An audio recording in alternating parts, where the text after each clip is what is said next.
Okay. Alright, Sparta. Get up. Get up. I know. You hate me. I hate it too. Fight me. You in frame? I can't tell if you're in frame or not. Anyway. Oh, I'm not recording audio. Oops, sorry. Didn't mean to elbow you. What's up, everybody? This is the first time I've ever done a review, especially recorded. I mean, most reviews I've ever done have been to my friends sitting on a couch.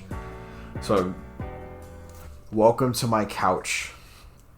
Anyway, hi. Wolfenstein. It doesn't necessarily need an introduction. I feel like most people know what Wolfenstein is. Although, like, I can't say everybody's played Wolfenstein. I personally haven't really played too many. I think I've played 2 Wolfenstein games over. This one, Wolfenstein 09.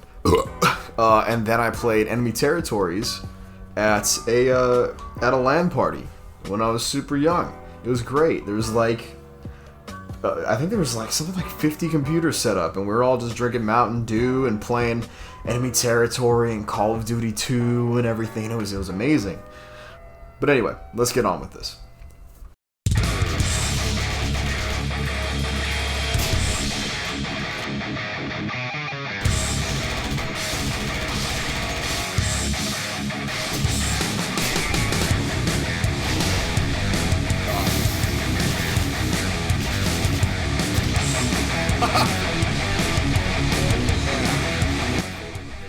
Right, so obviously this game kicks ass. But before I can get into it, I need to talk a little bit about the series. This game is a sequel after all, and considering I myself have really only played one other game, and it was a multiplayer only version, I think it's fair to say there might be others like me. So, let me briefly talk about Wolfenstein.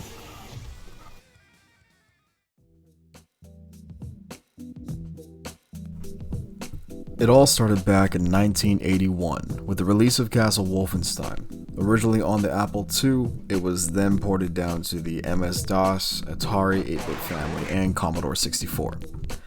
This game was obviously different. It was a lot more stealth heavy. As you can see, it was also top-down, which of course are limitations to what we had back then. It did have some interesting features like wearing uniforms so you can blend in with the enemies. Look like a little Nazi running around, you just throw a swastika on your chest. But still not much of a shooter. 3 years later, Beyond Castle Wolfenstein would come out. It wouldn't really change much of the formula.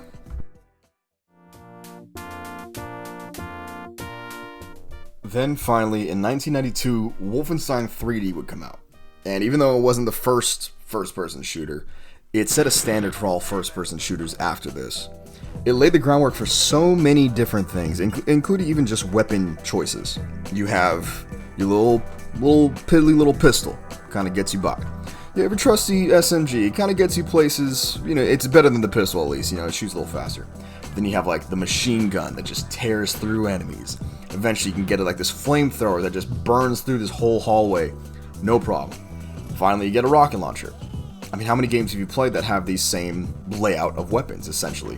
These different choices. The only gun that was really missing, the only choice that was missing from this game was the shotgun. And that changed when Doom came out. So it really set the standard for how weapons are in a lot of first-person shooter games. Map layout also. A lot of times old games were kind of just point A, point B. Now you had rooms hidden behind walls, and you had hidden keys that you had to find to go into the next area. You had hidden treasure that you had to find. Even just like the map layout itself when it comes to combat, you're not just fighting a single enemy type, you're fighting multiple different types of enemies that change the way you have to play. You're now looking for cover more. It was different, it was incredible. We owe a lot to Wolfenstein 3D. A lot of different things. But again, I'm talking about Wolfenstein 09. Spear of Destiny would later on be released, but it didn't really change a whole... Wait, is that a fucking AK? Return to Castle Wolfenstein eventually came out in 2001, and the game was the shit. It was widely accepted by everybody who played it as far as I can see. All the reviews that I've seen have all been good reviews. My friends who have played it all recommend the game to me. I think it's fair to say, without even me playing it, the game must be pretty good. Wolfenstein 3D was the first game to kind of start bringing the occult into the whole Nazi gameplay. This game completely solidifies it, starting off with the fact that Nazis are trying to raise an old ancient warlock from the dead to aid their world takeover. Nazi stuff, you know how it is.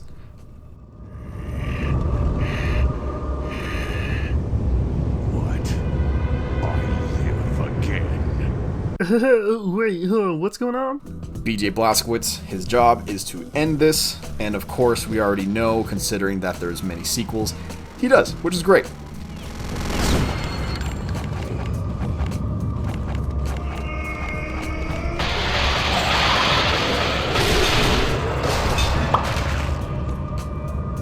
This game did also come with a multiplayer mode, which was pretty much considered amazing by everybody. There's not a single negative review about it, I believe. 2 years later, they did release Enemy Territory, which was originally supposed to have a story mode, but they kind of condensed it down into mostly multiplayer. They did expand on the multiplayer a bit from Return to Wolfenstein, but everyone seems to regard Return to Wolfenstein's multiplayer to be a little bit better. However, Enemy Territory is still free. You can still download it. In fact, I am downloading it right now. I'll put the link in the description above so you guys can download it at home and see for yourself how you like it. Play a little bit of history. And finally, after years of waiting, Wolfenstein RPG. Whew! Alright, thanks for hanging in there with me, guys. I just really want to explain the history, just in case there was anybody else like me who just hasn't played the old games. This was kind of my main introduction into Wolfenstein. I know I said I played Enemy Territory before, but that was multiplayer, and that was for one night. Wolfenstein 09 was my actual introduction to Wolfenstein games. And honestly, it's one of my favorite shooters to play just in general. Just to play. I honestly really reinstalled this game just to play it again, and then I was already thinking about doing a whole review series, and this felt like just the right game to start with, even though it's a sequel. But anyway, I'm going to stop rambling. I've been rambling for too much. Let's get on with it. I am Chase's evil yellow shirt wearing twin. Let's get right into the review. So given that this game is a sequel, it does take place sometime after the events of Return to Castle Wolfenstein. After BJ Blazkowicz destroys Heimrich,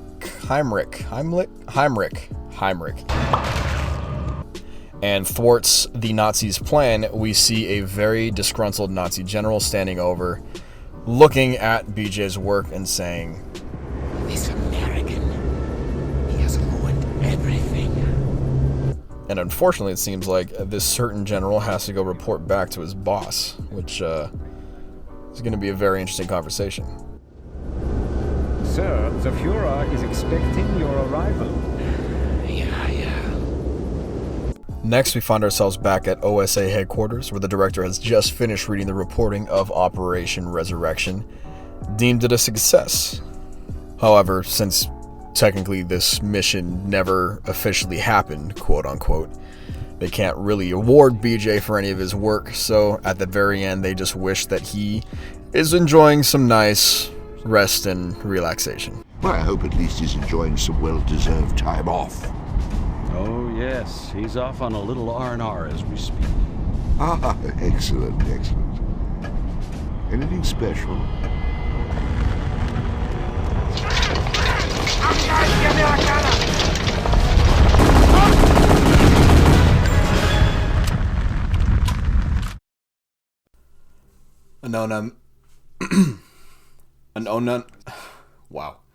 An unknown amount of time passes, and we find our hero Blowjob Blazkowicz on the Nazi warship the Tripits, where he stumbles across something that would later be known as the Thule Medallion.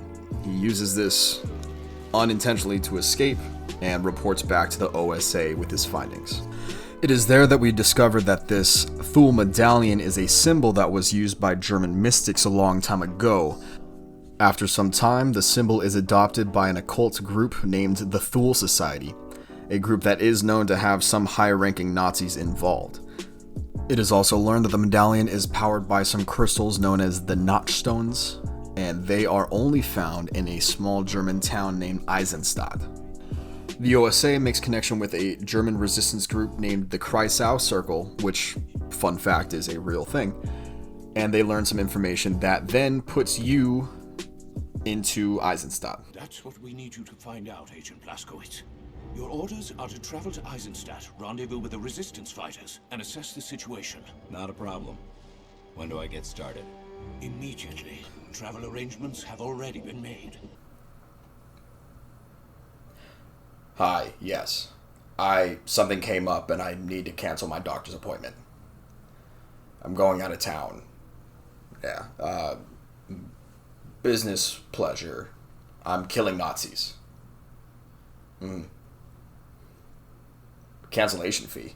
Hey, do you have any extra masks? I'm gonna need some masks if I'm going to travel. This is a pandemic. And here's where we finally arrive at the playable portion of the game. We arrive in Eisenstadt train station via train, and we meet with someone who informs us that our cover has already been blown. However, there's also a secret weapon that the Nazis have at this train station at the same time as you arrive. So, you're kind of given a situation you cannot give up, and you must attack this train. And this is where I'm going to start focusing a little bit less on the story and a little bit more on the gameplay. To be honest, there is a story in this game, but it's just there to push the gameplay along.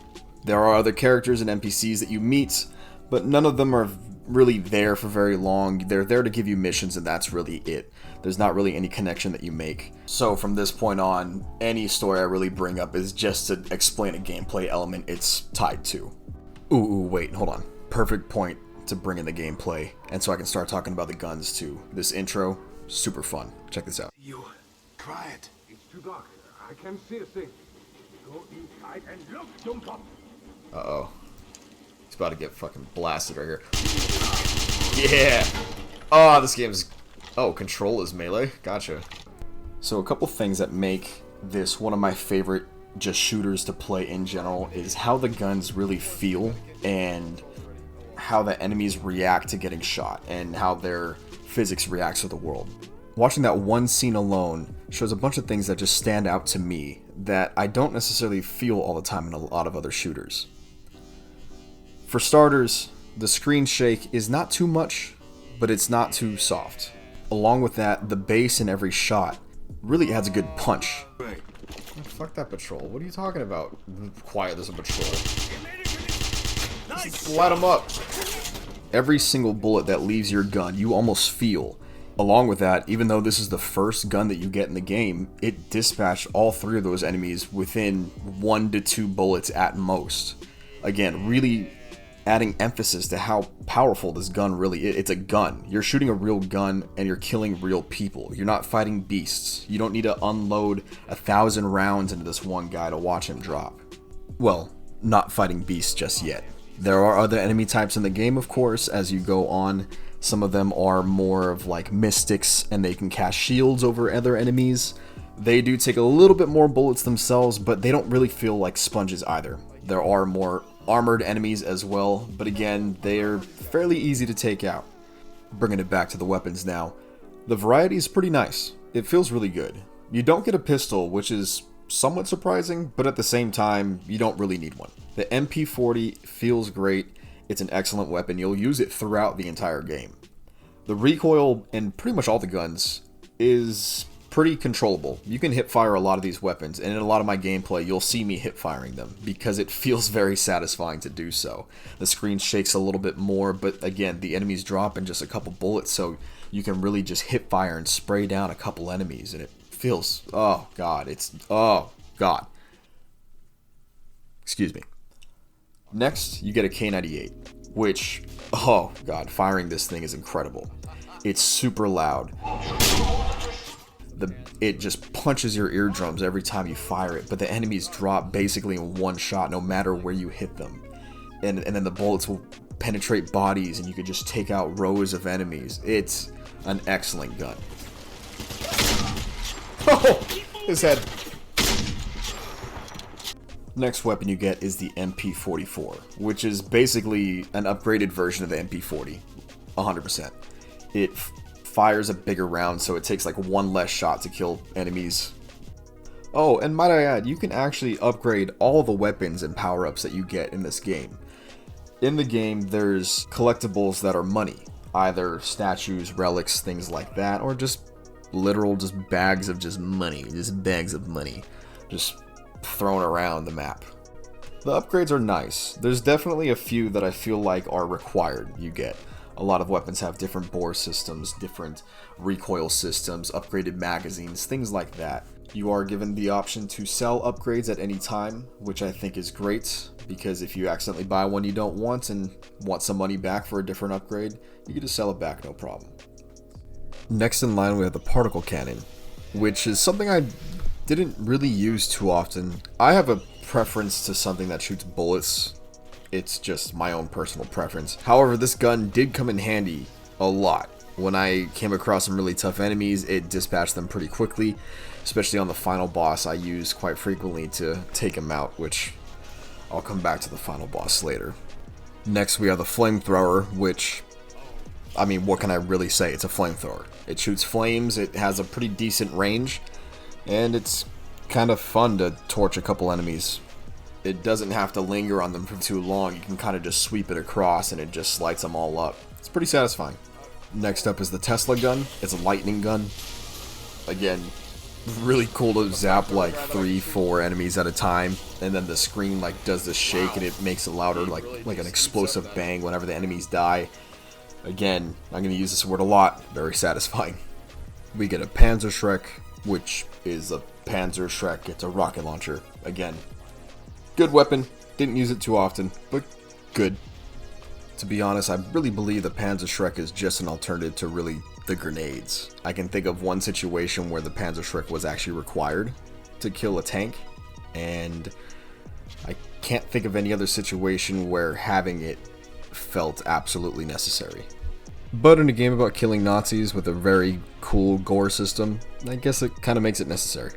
And finally, we have the big, badass Leichenfaust 44, which is just this freaking...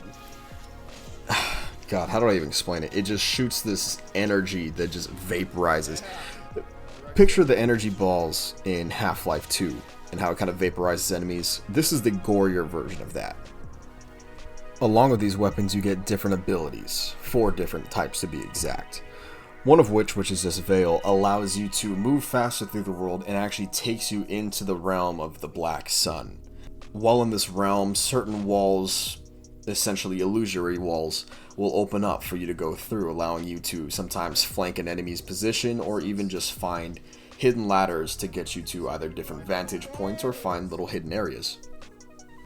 Along with that, it does this really cool effect of kind of showing the wave of the veil going around the map. It's kind of satisfying, and I remember in 2009 when I played this, that looked really, really cool, seeing the giant map being taken over by this veil. Next ability you get is Mire, which is a slow motion ability. Really, really cool. Upgraded allows you to basically slow down time to nearly a stop, which is very useful. Next we have the Shield ability, which is exactly what it is. It's a shield. Fully upgraded, though, does allow you to vaporize enemies if they get too close to you, which is super awesome. And also, the shield will reflect bullets back at the people who shoot them, making you a god, basically. And finally, we have the Empower ability, which alone allows you to shoot through enemies' shields, especially when you're going against those mystic guys that put shields up. You can shoot right through those, no problem. Upgraded does allow you to shoot through different types of walls, thinner up to concrete and things like that. I want to bring things back to that first shootout scene that we started with. I already talked about how the weapons feel, that perfect amount of screen shake effect, how enemies drop basically in 1 to 2 shots, how their sound has enough punch and kick that really makes it feel like you're shooting the gun itself. But another important aspect I think a lot of games tend to overlook is how the bodies of the enemies react to getting shot, and how their bodies react to the world around them. Some games resort to a whole death animation, and once the body finally hits the floor, then maybe it kind of goes into this ragdoll. Other games, like this game, have this soft death animation that once it kind of hits the ground or hits something, it just flops over and goes straight into ragdoll. Granted, I've never necessarily shot someone to see how a body's gonna drop, but I feel like this game adds enough weight to the bodies to make it seem like it's gonna drop in a more natural manner. In the scene in the beginning, the body hits the bar stool and the bar stool collapses on top of another one. It's very small and very subtle, but little details like this are very important when it comes to immersion. If you're really trying to draw the player into the body of the character itself, you need the world to react as similarly to the real world as possible. But not to the point where it's no longer fun, just to the point where things will react the way that they would react. The impact effects look very nice. They are exaggerated, of course, because, and this may sound like I'm kind of stepping back on my last point, things should react as they would in real life. However, that doesn't mean you can't exaggerate things in real life. Obviously, if you shoot a wall, there might be a little or something, if at all. But in the game, it's nice to have some exaggerated effects that really emphasize the shootout that's going on. If bottles are exploding in front of me, and tables are falling down, and barrels are breaking into fragments of wood, all of those little things just emphasize the impact of the entire situation, and make me almost panic as if, wow, there's really a lot going on, putting the player in the boots of the soldier. As I mentioned as well, I'm a person who loves good blood and gore in a game. It's really the required second half to every first-person shooter. Obviously, if you're making a game where you're shooting people, you want the guns to feel good, but you also want the people you're shooting to... I mean, I don't know how else to explain this without really sounding like a creep, but you want them to really just kind of die in a great way. If you're like me, I don't like to just kill the enemy. I like to demolish the enemy in any possible way. However, there is a limit and there is too much at some point, but I don't think this game hits that limit, not nearly close at all. I believe the blood decals are nice, there's not too many that show up, and they're not too oversized, in my opinion. The blood decal will typically show up behind the enemy that you just shot, giving a nice satisfying look when you're hip firing and you see a flash, and then you just see a splash of blood from the enemy and then on the wall, and then this soft animation of a ragdoll drop. On top of that too, there is a very, very nice entrance wound decal, which a lot of games don't do, and I don't understand why. The entrance wound looks really, really good. It adds that much more impact of me shooting an enemy. There is a Gore System implemented as well. It's not super elaborate. You can blow off heads, arms, and legs. You can remove all limbs, which is cool, but that's kind of the extent of the detail. The impact blood effect itself looks very nice. I think it's not necessary to have when you melee someone, but whatever. It does give off a decent liquid effect, so I'm not going to complain about it too much. Finally, let's get a little bit into the world that we're actually fighting in, and the enemies themselves. Eisenstadt is a city that's currently under martial law put in place by the Nazis in order to find these notchstones. After the first mission, you officially step into the city, which acts as this open world hub for the player to travel from level to level. This is where you get your missions and find the friendly NPCs. The city isn't pretty, per se, but it's a nice area. I can see how it was nice before martial law kicked in. There is a nice amount of hidden areas to find, along with some side quests, though it's a little limited. The mission levels themselves generally take place indoors on a more linear path as opposed to the hub world, which is generally outdoors, open world. The hub world never feels overplayed. You're not in it for too long. Typically, you just get the mission from the hub world, go to the mission area, spend anywhere between 20-30 minutes in that mission, and then come back and collect another mission. Rinse and repeat. In the meantime, you're fighting enemies along the way, so nothing really ever feels too stale or overstaying its welcome. That's mostly due to the mixture of the missions. One area is a farm. Later on in that farm, you end up underground in this massive military base. Another area takes you above Eisenstadt in a giant blimp. Hell, you even get to return back to Castle Wolfenstein, which is pretty cool minus the boss fight at the end. On top of that too, the second half of the game actually takes you to an entirely different part of the Eisenstadt itself. It's a different, more downtown area, so you're not even going to spend the whole game in this one part of the town. At some point, you're going to be in a different part of the town. So it does a good job of not overstaying its welcome and keeping things somewhat fresh in the time span of the game. Along with this, with the progression of missions, more and more enemies will start showing up. Patrols usually start in the game as just basic units walking around with MP40s and K98s. Eventually leads into those mystic troops running through, putting shields over heavier SS units. You have particle cannon guys running around. You have Nazi strippers attacking you. Really changes things as you go through. It really shows the effect of what you're actually doing and the pressure that you're putting on the Nazis as you go through this area. Staying on the topic of the units, there are a pretty good variety of units. There's the simple soldiers that walk around with the MP40s and the K98s. They'll eventually be replaced with stronger units that run around with the MP43s. You got those mystic guys that throw up shields. They also toss some really powerful energy blasts at you too. Can be a little annoying. There's these little fucking monkey things that I genuinely hate. I understand their purpose. They're made to draw the attention off of all the main enemies, so you have to kill them because they're just flooding you. They kind of push you out of cover. I get it, but they're just really annoying. I never really felt like they served their actual purpose. Anytime I came across them, I was kind of in a hallway, so all I really had to do was back up, and they're just, I can do without them. At the hospital later on, we come across these invisible troopers, which genuinely gave me a jump scare quite a few times. Sniper units are sniper units. You have super armored particle cannon and flamethrower troops, which can be tough, but they're both killed the same basic way. You just have to shoot the pack on their back and then they fucking explode, which is kind of cool.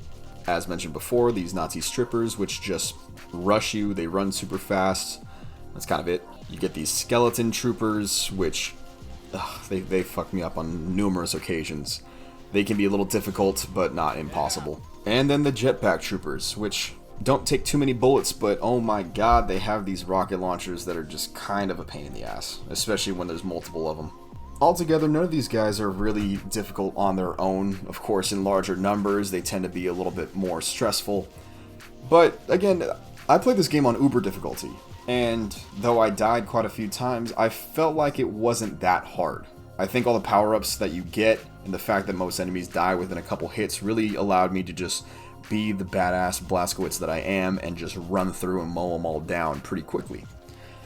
However, when you reach the ending of the game, that's when it really gets hard. This game doesn't get hard until you're really on like the last 2 missions. Up until that, it's almost a cakewalk, even on uber difficulty, but then you hit this point where I was dying left and right. The final boss, I eventually did have to kick down the difficulty down to normal. It was just ridiculous. I was dying multiple times from honestly not even seeing the enemy. There was a couple points where I was taking damage from rockets he was firing while I was underneath something. There was points where I died while behind a wall.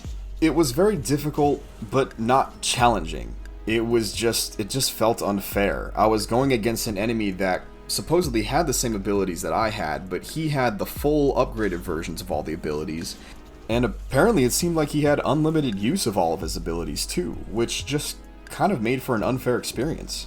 I ended up feeling like I was dying not because I was making mistakes, but I was dying just because the game wanted to fucking kill me.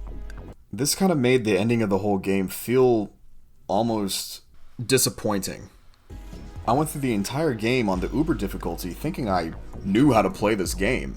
For the second stage of the boss fight, the main ability that you have to use is the slow motion ability. But his bullets don't slow down like everybody else's bullets in the game. I went through the whole game learning how everything worked, only to find out that this last boss didn't play by the world's rules. His bullets, no matter what, still flew at the same speed, even in slow motion or not. I'm sure maybe if I upgraded my Veil, which allows me to use my abilities for a longer period of time, would have made it easier to fight him, but it doesn't seem like that would have changed much, in my opinion. Especially because I was using the fully upgraded version of the slow motion ability. It just kind of sucks that the whole rest of this game was, in my opinion, great. You know, the story was whatever, but the action was great. Everything felt very good. I enjoyed actually playing through all the levels, getting to what would essentially be just an unfair boss fight at the very end. It was somewhat of a letdown, but the rest of the game was really good. And the other boss fights aren't typically memorable, but they also aren't as bad or difficult or as annoying as this final guy is. All in all, the game is super fun to play, honestly. I can see myself going back through again and just playing all the way up till the last level and then just starting back over again, because you don't really gain much after that. So all in all, would I recommend this game? Yeah, I totally would. It's super fun to play, like I said. You know, the action is intense. The sound design it's pretty fucking good. You just killing enemies is just super fun. Like just watching them kind of just like it's great. Just hip firing just feels really, really good in this game. ending aside and boss fights aside, yeah, I totally recommend this. I've seen it still on sale at GameStop, even for like PS3 and Xbox 360. There are still some people on eBay selling the game too, so it's not impossible to get on PC. I had my way. I totally recommend it. I've been talking for way too long. I need a rating system. Okay. This game is, if the ending wasn't as disappointing as it was, which kind of honestly did dock some points because it really felt like I was this epic thing and then the ending was, I'd say probably, I give this game a 7 out of 10. 7 dead Nazis out of 10 dead Nazis. Thanks for sticking around this long. If you have, this is my first review ever, so please comment how you think everything went. If you have any sort of critiques or anything, any tips you want to give me or whatever, please leave it in the comment section below. If you did enjoy this, I would enjoy a like. And if you really enjoyed it, I do plan on doing this a lot more. I don't know how frequent these will be. I'm hoping for at least once every 2 weeks. I am working and everything, and I do plan to go back on school. But if you want to see more of these, give us a subscribe. And we do also hopefully have some regular content coming back out too. So yeah, subscribe to Freshka. But this is Chase, and I'm off.